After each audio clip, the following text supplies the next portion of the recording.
အားလုံးပဲမင်္ဂလာပါဂျပန်မှာအလုပ်လုပ်ကိုင်နေတဲ့သူတွေ passport တက်တန်းတိုးတဲ့အခါလိုအပ်တဲ့စာရွက်စာတမ်းတွေကိုပြောပြပေးသွားပါမယ်လိုအပ်တဲ့စာရွက်စာတမ်းတွေကတော့ passport တက်တန်းတိုးလျှောက်လွှာလိုပါမယ်နောက်တစ်ခုကတော့ကိုရေးရာဇဝင်လိုပါမယ် passport တက်တန်းတိုးလျှောက်လွှာနဲ့ကိုရေးရာဇဝင်မှာဓာတ်ပုံကပ်ပေးရပါမယ်ဓာတ်ပုံကတော့ background အဖြူနဲ့35-45 site ကပ်ပေးရပါမယ်ပြီးသွားရင်တော့လက်ဝေလက်မှတ်စာရွက်လိုပါတယ်လက်ဝေဘယ်ညာနှစ်ခုရယ်လက်မှတ်နှစ်ခုရယ်ပါနောက်တစ်ခုက passport ရယ် passport မိတ္တူတွေလိုပါတယ်passport ထဲမှာပါတဲ့စာမျက်နှာတွေမိတ္တူဆွဲရမှာပါပြီးတော့ရင်တော့ Zilio Card မိတ္တူလိုပါတယ်နောက်တစ်ခုအနေနဲ့ကတော့ကိုကအလုပ်လုပ်နေတာဖြစ်တဲ့အတွက်အလုပ်လုပ်ကြောင်းထောက်ခံစာလိုပါတယ်ကိုယ့်ရဲ့အလုပ်ကနေပြီးနောက်တစ်ခုလိုတာကတော့အခွန်ဆောင်ဖို့အတွက်ရှောက်လွှာပေါ့နော်။မှာဆိုရင်2023 10လပိုင်းကနေစပြီးတော့အခုလက်ရှိလအထိလစာ1020တက်ဆိုရင်တစ်လ2000နဲ့အခွန်ဆောင်ရမှာပါ။လစာ1020တက်အောက်ဆိုရင်တော့တစ်လ1000ပဲဆောင်ရမှာပါ။အဲ့ဒီအခါကျရင်တော့ဒီဝင်ငွေအဲ့လောက်ပဲရရှိရဆိုတဲ့ထောက်ခံစာလိုပါတယ်။1020အထက်ဆိုရင်တော့ထောက်ခံစာလိုမှာမဟုတ်ပါဘူးနောက်ဆုံးတစ်ခုအနေနဲ့ကတော့မြန်မာတန်ရုံငွေလွှဲတဲ့ပြည်စာတွေကပ်ပေးရတယ်ပေါ့နော်စာအုပ်တက်တန်းတိုးကတော့ရန်6000ပေးရတယ်ပြီးတော့အခွန်ဆောင်တာကတော့ကိုနဲ့ကိုက်ညီတဲ့အခွန်ပမာဏကိုငွေလွှဲပေးရတယ်ပေါ့နော်ငွေလွှဲပြည်သွားကပ်ပြီးသွားပြီဆိုရင်ဘယ်ဟာအခွန်ဘယ်ဟာစာအုပ်ဖို့လဲဆိုတော့အောက်မှာရေးပေးရပါတယ်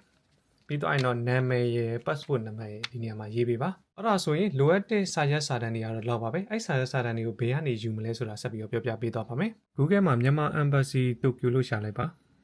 ရှာလိုက်ပြီဆိုရင်ဒီ Embassy of the Republic of the Union of Myanmar ဆိုတဲ့စာမျက်နှာထွက်လာပါလိမ့်မယ်အဲ့ဒီထဲဝင်လိုက်ပါအခုစာမျက်နှာကိုရောက်ပြီဆိုရင်အောက်မှာ Consular Services ဆိုတဲ့နေရာကိုနှိပ်လိုက်ပါ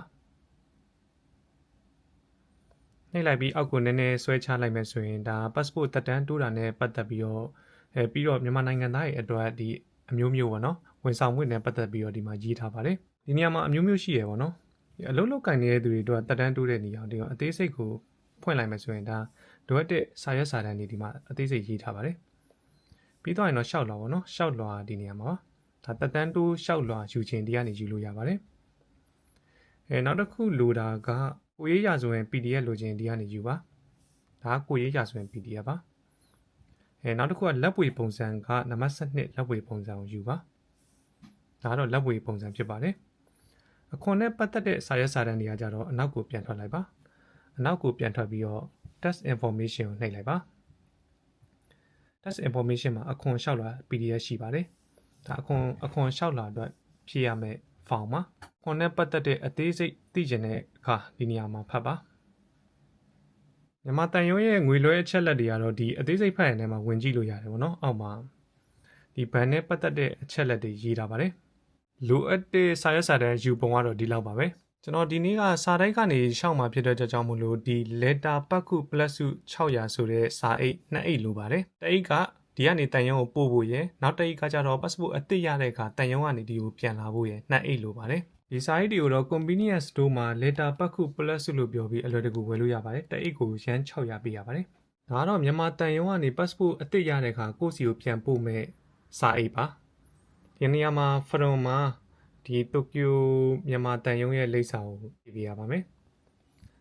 စာတိုင်းအမှတ်ကလိပ်စာရဲ့နာမည်ရဲ့ဖုန်းနံပါတ်ကပြီးတော့ short လို့ရေးပါစာရွက်စာတမ်းပြီးတော့ဒီနေရာမှာအခဲတွေဘာညာမပါဘူးဆိုတဲ့ဟာလေးကိုအမှန်လေးချစ်ပေးပါအပေါ်မှာတော့ကိုယ့်ရဲ့အိမ်လိပ်စာအတိအကျကိုသေချာလေးရေးပေးပါတခုခုမှားသွားခဲ့လို့ရှိရင် passport အသစ်ရတဲ့အခါကိုယ့်အိမ်ကိုမရောက်မှာဆိုလို့ပဲဖြစ်ပါတယ်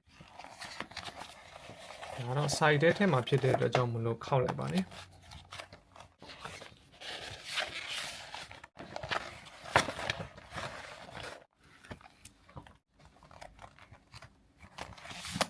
တန်ရုံပို့မဲ့စာရေးမှာတော့တန်ရုံရဲ့လိပ်စာကိုဒီ2နေရာမှာတေချာလေးဖြည့်ပေးပါအောက်မှာ from ကတော့ကိုယ့်ရဲ့လိပ်စာပေါ့နော်အောက်မှာတော့ခုနနဲ့တူတူပါပဲစာရွက်စာတမ်းဒီနေရာမှာလက်ခဲတွေပါညာမပါဘူးဆိုတော့ဟောက်အမှန်ချစ်ပေးလိုက်ပါပြီးတော့ရင်တော့ကိုပို့လိုက်တဲ့စာရေးအတွက်တက်တည်ခံဒီနံပါတ်လေးကိုပေါ့ခွာထားပါမယ်ဒီဟာကားစုနေရာလေးကိုခွာပါဒီအောက်ကဟာတော့မခွာပါဘူးဒီအပေါ်ဟာလေးပဲခွာလာပါဒီနံပါတ်နဲ့အတူတူပေါ့နော်ကိုယ့်ရဲ့စာရေးဘယ်နေရာပါညာရောက်နေပြီလဲဆိုတော့ဒီနံပါတ်နဲ့စစ်ဆေးလို့ရပါတယ်ဒီဟာလေးကိုတင်ထားပါ